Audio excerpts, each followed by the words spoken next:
देखते हैं 30 मिनट में 33 जिलों की खबरें। शुरुआत जयपुर से। राज्य सरकार सरकारी विभागों में ई फाइल मॉड्यूल लागू करने जा रही है। पहले 1 जनवरी से सचिवालय में नोटशीट प्रक्रिया इलेक्ट्रॉनिक मोड पर संपन्न होगी। इसके बाद अधीनस्थ विभागों कार्यालयों में 30 जनवरी तक ई फाइल सिस्टम लागू होगा। सरकारी कामकाज में पारदर्शिता, जवाबदेही और त्वरित कार्य निस्तारित की मंशा से इसे लाया जा रहा है। आने वाले दिनों में आपके किचन का बजट बिगड़ने वाला है। खराब मौसम के कारण कई मसालों का उत्पादन गिरा है। इनके दामों में बढ़ोतरी तय है। जीरे के दामों में बढ़ोतरी हो सकती है। इस बार मौसम की मार जीरे की उपज पर भी पड़ी है।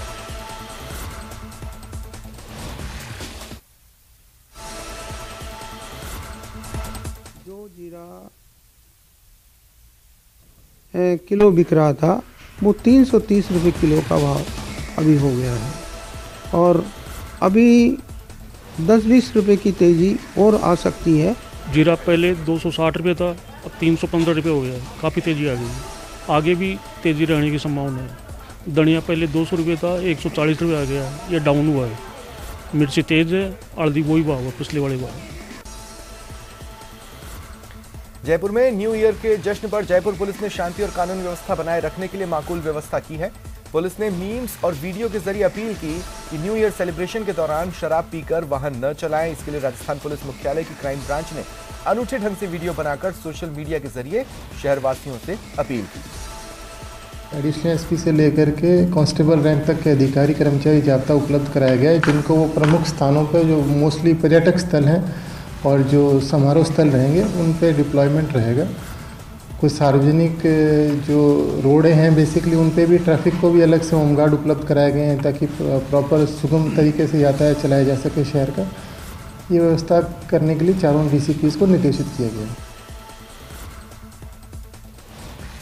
आमजन ही नहीं बल्कि सांसद और विधायक भी बदमाशों के निशाने पर हैं। चांदपोल बाजार में 2 दिन पहले नागौर के मेड़ता से आरएलपी विधायक इंदिरा बावरी की गाड़ी से हैंडबैग चोरी हुआ।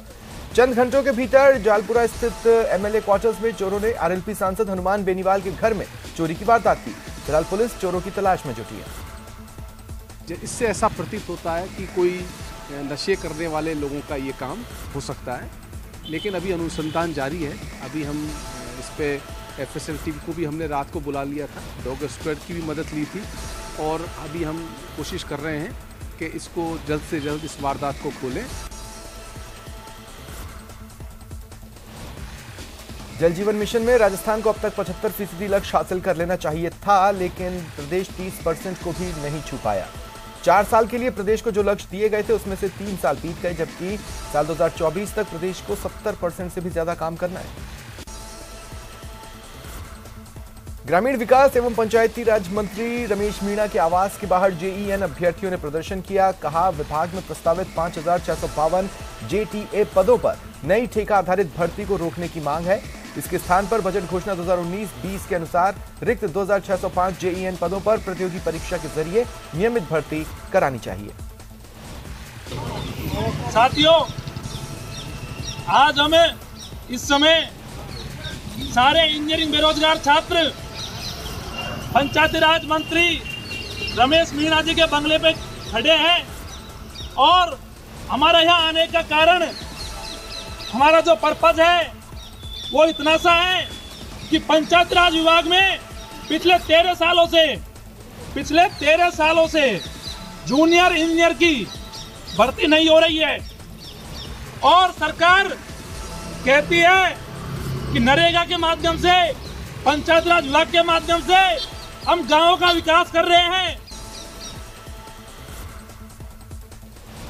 अजमेर नगर निगम की और व्यापारियों से वसूला जा रहा यूजर चार्ज बड़ा मुद्दा बन रहा है। व्यापारियों के विरोध के बाद शहर कांग्रेस कमेटी भी विरोध में उतर आई। कलेक्टर से मुलाकात कर वसूली का विरोध जताते हुए तत्काल रोक लगाने की मांग की। अलवर जिले के तिजारा कस्बे में बैंक एटीएम से 3 बदमाशों ने छेड़छाड़ कर 47,500 रुपए निकाल लिए। छेड़छाड़ को पंजाब नेशनल बैंक में लगे गार्ड ने देखा और भागते हुए तुरंत ही तिजारा पुलिस को सूचना दी। पुलिस भी बिना समय गंवाए पहुंची और एक बदमाश को धर दबोचा। 2 मौके का फायदा उठाकर फरार हो गए।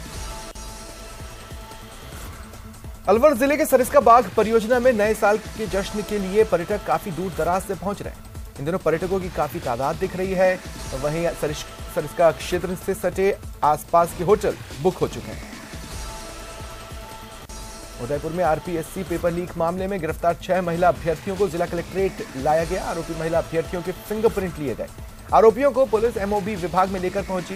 फिंगरप्रिंट रिकॉर्ड करना पुलिस इन्वेस्टिगेशन का पार्ट है।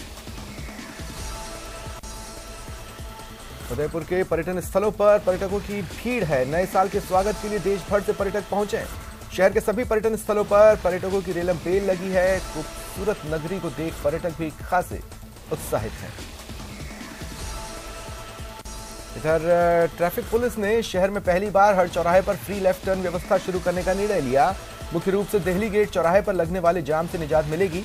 महिलाएं बेधड़क रात में शहर में घूम सकें, इसके लिए लेडी पेट्रोलिंग टीम 31 दिसंबर की पूरी रात सभी प्रमुख पर्यटन स्थलों पर मौजूद रहेगी। जो भी लोग बायां टर्न लेना चाहते हैं शहर में कहीं भी, उनको अवरोध का सामना नहीं करना पड़ेगा। किसी तरह का उनका पूरा यातायात जो है उनका निर्बाध चलता रहेगा और वो उनको कहीं रुकना नहीं पड़ेगा। अभी कई जगह उन्हें रुकना पड़ता है, जिससे न सिर्फ वहाँ पे कंजेशन पैदा होता है ट्रैफिक में, वरना उनको बेवजह रुकना पड़ता है, जिसको हम पूरी तरह से समाप्त कर रहे हैं। यानी कि लेफ्ट टर्न पूरी तरह से फ्री और निर्बाध हो जाएगा। बीकानेर के रानी बाजार रेल फाटक पर अंडरपास का निर्माण कार्य शुरू कर दिया गया है। लगभग काम पूरा भी हो गया है। देर रात शुरू आरयूबी निर्माण के लिए रेल लाइनों को हटाकर सीसी ब्लॉक लगाए गए। सीसी ब्लॉक लगने के बाद सुबह रेलवे लाइन को दोबारा दुरुस्त किया गया। आज लाइन पर ट्रेन का संचालन करके देखा गया। सही समयबद्ध तरीके से इसको बना दिया है और अब रेल भी गुजर रही है। हमारे लिए सबके लिए सुखद एहसास है कि हम काफ़ी समय से जो बीकानेर के निवासियों को एक सौगात देना चाह रहे थे, वो सब ने मिलकर उसको पूरा किया है। आने वाला वर्ष सबके लिए शुभ हो। नए साल में बीकानेर निवासियों को रानी बाजार अंडरपास के रूप में एक बहुत अच्छा सा तोहफा मिल रहा है। झालावाड़ जिले में आए दिन गौ तस्करी के मामले सामने आते जा रहे हैं। जिले के सारोला थाना क्षेत्र में सामाजिक संगठन गौपुत्र सेना के कार्यकर्ताओं ने पुलिस के सहयोग से गौवंश तस्करी के खिलाफ कार्रवाई की। एक पिकअप गाड़ी में तस्करी कर ले जाए जा रहे आधा दर्जन गौवंशों को मुक्त करवाया। दौसा जिले के लालसोट उपखंड के थलोज गांव में सवारियों से भरी जीप अनियंत्रित होकर पलट गई। जीप सवार 7 लोग घायल हुए। लालसोट पुलिस और एम्बुलेंस की गाड़ी मौके पर पहुंची। घायलों को लालसोट अस्पताल लाया गया। श्री जैन श्वेतांबर तेरापंथी महिला मंडल की ओर से दौसा के रावत पैलेस में एक कार्यक्रम का आयोजन हुआ। कार्यक्रम के दौरान सरकारी स्कूलों में पुस्तकालय खोलने और कंप्यूटर शिक्षा का ज्ञान देने के लिए कंप्यूटर का वितरण किया गया। धौलपुर के कोतवाली थाना क्षेत्र में करीब 7-8 बदमाशों ने एक घर में घुसकर अवैध हथियार के दम पर लूट की वारदात को अंजाम दिया। बदमाश घर की दीवार फांद अंदर घुसे, जहां घर में मौजूद युवक और पत्नी की कनपटी पर देसी कट्टा लगाकर करीब 1 लाख रुपए के गहने लूट लिए और फरार हो गए। इसने बस दिया है, कट्टे रख दिए, मेरी बहू के ऊपर रखा है और मेरे बच्चे के ऊपर रखा है। एक बच्चा कुंडी में अंदर झगड़ा बंद कर दिया है और फिर लोग मेरे बच्चों ने मेरे लिए फ़ोन किया है 100 नंबर पे, कहीं भी भाग गए। कोरोना की फिर से दस्तक से राजस्थान सरकार के साथ डूंगरपुर जिले का स्वास्थ्य महकमा भी अलर्ट है। मेडिकल कॉलेज के श्री हरदेव जोशी जिला अस्पताल में व्यवस्थाओं को लेकर अलर्ट दिख रहा है। अधीक्षक ने बताया संभावित कोरोना महामारी की दस्तक को देख 150 बेड रिजर्व कर लिए गए। राजसमंद जिले के सादड़ा गांव में बेसहारा और बीमार गायों की सेवा के लिए भक्तों ने एक अनूठी पहल की। गौशाला निर्माण की पहल है। इसकी नींव का शुभारंभ वनाई आश्रम के महंत चेतननाथ महाराज के सानिध्य में हुआ। गौभक्त धर्मचंद गुर्जर ने बताया कि सादड़ा की गौशाला निर्माण के लिए पंडितों के विशेष मंत्रोच्चारण के साथ नींव का मुहूर्त किया गया। भीलवाड़ा के अहिंसा सर्कल के पास रहने वाली एक महिला ने अज्ञात कारणों के चलते फांसी लगाकर आत्महत्या कर ली। आस पड़ोस और पति द्वारा जिला अस्पताल पहुंचाया गया, जहां महिला को मृत घोषित कर दिया गया। सुभाष नगर थाना पुलिस जांच कर रही है। पति बाहर ही बैठा था, किसी अज्ञात कारणों से महिला ने सुसाइड करना सामने आया है, जिसकी जांच जारी है। आइंदा पोस्टमार्टम करवाकर बॉडी उसके परिजनों को सुपुर्द की जाएगी और जो भी कारण रहे हैं उनकी जांच की जाएगी। प्रतापगढ़ कृषि उपज मंडी में लहसुन और प्याज की बंपर आवक हो रही है। बड़ी संख्या में आसपास के क्षेत्र के किसान अपनी उपज लेकर पहुंच रहे हैं। लहसुन और प्याज के दामों में थोड़ी तेजी आने से किसानों के चेहरों पर भी रौनक है। कृषि उपज मंडी समिति प्रतापगढ़ में वर्तमान में लहसुन और प्याज के भाव। प्रतापगढ़ के एक निजी रिसोर्ट में चल रही नानी बाई रो मायरो कथा में कथावाचक रामेश्वर शर्मा ने कथा सुनाई। नानी बाई के मायरे की कथा सुनने दूसरे दिन बड़ी संख्या में महिला और पुरुष उपस्थित थे। श्रद्धालु भक्ति धुनों पर थिरकते नजर आए। जैसलमेर में मौसम ने अचानक करवट ली। बदलाव ने हर किसी को ठिठुरने पर मजबूर कर दिया। पूरा शहर सुबह कोहरे के आगोश में रहा। सूर्य देवता ने देर तक दर्शन नहीं दिए। इस कारण घने कोहरे की वजह से विजिबिलिटी कम हो गई। लोग अलाव का सहारा लेते भी दिखे। झुंझुनू जिले में किसानों के लिए यूरिया संकट परेशानी का सबब है। झुंझुनू की फल सब्जी क्रय विक्रय समिति पर महीने भर बाद जब यूरिया आने की खबर आई तो बड़ी संख्या में किसानों की भीड़ लग गई। महिलाएं भी कतारों में दिखीं। क्रय विक्रय केंद्र पर यूरिया के 760 बैग वितरण के लिए पहुंचे। लगातार यूरिया का संकट बना है। किसानों का कहना है घंटों लाइन में लगने के बाद भी यूरिया नहीं मिल रहा। लेके बहुत परेशानी हो रही है। मैं कम से कम 8 बजे से लाइन में लगा था और अभी तक कोई नंबर नहीं है। यहाँ बहुत भ्रांति हो रही है। आज कम से कम हो गया 1 महीने के लिए। टाइम के ऊपर यूरिया मिल जाए और नया 2-2 कट्टा दे रहे हैं। मैं सारा दे दी तो कोई दिक्कत नहीं। करौली में बसपा के सदस्यता अभियान की समीक्षा के लिए प्रदेश अध्यक्ष भगवान सिंह बाबा करौली पहुंचे। पदाधिकारियों और कार्यकर्ताओं से अभियान की जानकारी ली और संगठन को मजबूत करने पर जोर दिया। प्रदेश अध्यक्ष भगवान सिंह बाबा ने बताया कि जिले में संगठन को मजबूत करने के लिए विधानसभावार सभाओं का आयोजन किया गया। कोटा किशोरपुरा इलाके में एक कार हादसे की दिल दहलाने वाली तस्वीर सामने आई। तेज रफ्तार कार मकान से जाकर टकराई और पलट गई। तेज धमाका होने से लोगों की भीड़ लगी। हालांकि किसी को गंभीर चोटें नहीं आई, लेकिन कार क्षतिग्रस्त हो गई।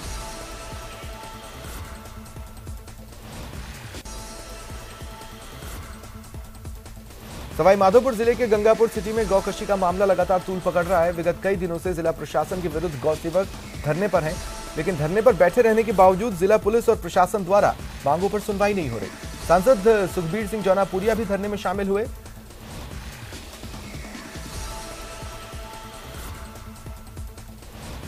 मैं समझता हूँ जिस हिसाब से सरकार ने आंखों पर ठेके रखी हुई है, सरकार सुनने को तैयार नहीं है, सरकार काम करने को तैयार नहीं है। 8 दिसंबर से लेके हमारे इतने लोग यहाँ पर धरना प्रदर्शन पे बने हैं, लेकिन फिर भी एक बार भी एसपी, कलेक्टर, कोई डीआईजी, आईजी, कोई भी आदमी इसके बाद में हमें आश्वस्त करने को तैयार नहीं है कि हम उनके खिलाफ कार्रवाई करेंगे और जो कानून है उसके खिलाफ हम उनके FIR दर्ज करेंगे। तो मैं समझता हूँ इस हिसाब से सबको मालूम है कि हमें न्याय नहीं मिलना, तो इसलिए हम मजबूर बैठे हैं। सवाई माधोपुर जिले के तारनपुर बजरी के टटल नाके पर अज्ञात लोगों द्वारा आग लगाने का मामला सामने आया। बजरी का रॉयल्टी ठेकेदार जगह जगह अवैध रूप से नाके लगा रहा है।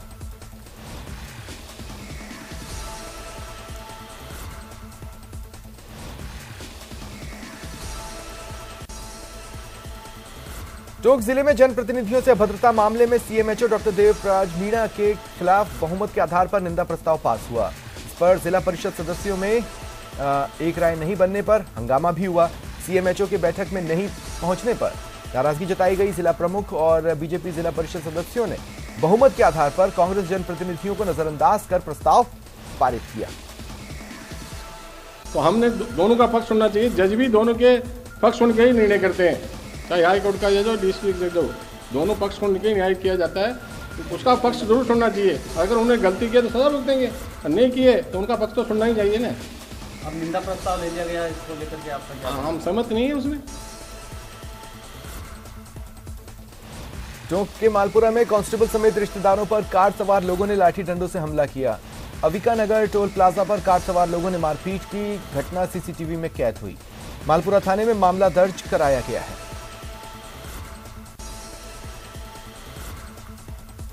इंदिरा गांधी नहर परियोजना में 4 में से 2 समूह में सिंचाई पानी देने और फिरोजपुर फीडर के पुनर्निर्माण की मांग को लेकर अखिल भारतीय किसान सभा की बैठक में सरकार को कड़ी चेतावनी दी गई। किसानों ने कहा अगर सिंचाई के पानी से जुड़ी उनकी मांगे नहीं मानी गई तो 26 जनवरी को किसान ट्रैक्टर रैली निकालेंगे। आगे के आंदोलन की रणनीति भी विजयनगर तहसील के हर गांव के अंदर किसान सभा के मेंबर बनाने और वहां की कमेटियां बनाने का निर्णय हुआ है। और इसके साथ ही राजस्थान कैनाल के अंदर जो जनवरी माह से 3 में से एक बारी देने का प्रोग्राम बनाया हुआ है, इसके खिलाफ किसान सभा एक संघर्ष करेगी, इसका भी निर्णय तय हुआ है।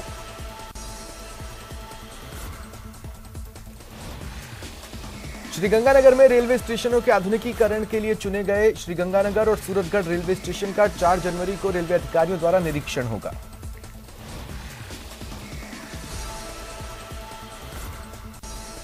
हनुमानगढ़ चिकित्सालय में स्वास्थ्य कर्मियों की बड़ी लापरवाही सामने आई। चिकित्सालय के स्वास्थ्य कर्मियों ने लापरवाही बरतते हुए प्रसव के बाद परिजनों को दूसरे का बच्चा दे दिया। परिजन चिकित्सालय की नर्सरी में किसी दूसरे के बच्चे के साथ संभाल में लगे रहे। सुबह स्वास्थ्य कर्मियों ने परिजनों को उनके बच्चे की मौत की जानकारी दी और जब परिजन अपने बच्चे का शव लेने नर्सरी पहुंचे तो उन्हें पता चला कि बच्चे की रात भर सार संभाल की वो उनका बच्चा नहीं था। डायपर चेंज करवाए उसके, ठीक है, 4 बार मैंने उसके डायपर चेंज किए, ठीक है। और सुबह जब उन्होंने मेरे को फ़ोन किया, फ़ोन करके मेरे को बताया कि आपका बच्चा एक्सपायर हो गया, ठीक है। जब मैं उस बच्चे को देखने गया तो जो जिस बच्चे की केयर करवा रहे थे मुझसे वो बच्चा सही था, ठीक है। और जो जिसकी डेथ होगी वो बच्चा मेरे को दिखाया गया बाद में, तो ये आपका बच्चा। उन्होंने उनके कारण अगर वो बता देते मेरे को कि आपके बच्चे की ज़्यादा ख़राब है तो मैं अपने बच्चे को कहीं भी दिखा लेता। इनकी लापरवाही कारण बच्चे की जान चली गई। गलत बच्चे का पहले बता दिया गया था, बच्चे के टैग लगे हुए थे, बच्चे बदलने संबंधी ना तो कोई शिकायत प्राप्त हुई है, शिकायत ये प्राप्त हुई है। चित्तौड़गढ़ जिले की निम्बाहेड़ा कोतवाली थाना पुलिस ने बड़ी कार्रवाई कर सीमेंट चोरी की वारदात का खुलासा किया। 26 दिसंबर को इंडस्ट्रियल एरिया में स्थित एक गोदाम से 200 सीमेंट के बैग से भरा ट्रैक्टर और ट्रॉली चोरी हुआ था। पुलिस ने आरोपी को मुखबिर की सूचना पर गिरफ्तार किया। चोरी हुए सीमेंट के बैग, ट्रैक्टर और ट्रॉली बरामद की। बूंदी जिले के देईखेड़ा थाना इलाके में शराब ठेके के सामने दिन दहाड़े युवक की चाकुओं से गोदकर हत्या कर दी गई। प्रथम दृष्टया मामला प्रेम प्रसंग से जुड़ा सामने आ रहा है। वारदात में कोटा खुर्द निवासी युवक हरिओम मीणा की मौत हुई। वारदात से आक्रोशित लोगों ने मृतक के शव को कोटा दौसा मेगा हाईवे पर जाम लगाया। सीकर जिले के लक्ष्मणगढ़ थाना इलाके में 21 दिसंबर को बुजुर्ग को गोली मारकर लूट की वारदात का पुलिस ने पर्दाफाश किया। 2 बदमाश गिरफ्तार हुए, उनके 2 साथियों की तलाश जारी है। भरतपुर जिले के रूपवास कस्बे में चोरों ने एक ज्वेलर की दुकान और कपड़े की दुकान को निशाना बनाया। पीछे से दीवार तोड़ चोरी की वारदात को अंजाम दिया। ज्वेलर की दुकान में रखे लाखों रुपए के सोने चांदी के जेवरात और कपड़ा व्यवसायी की दुकान में रखे महंगे कपड़ों को लेकर चोर फरार हो गए।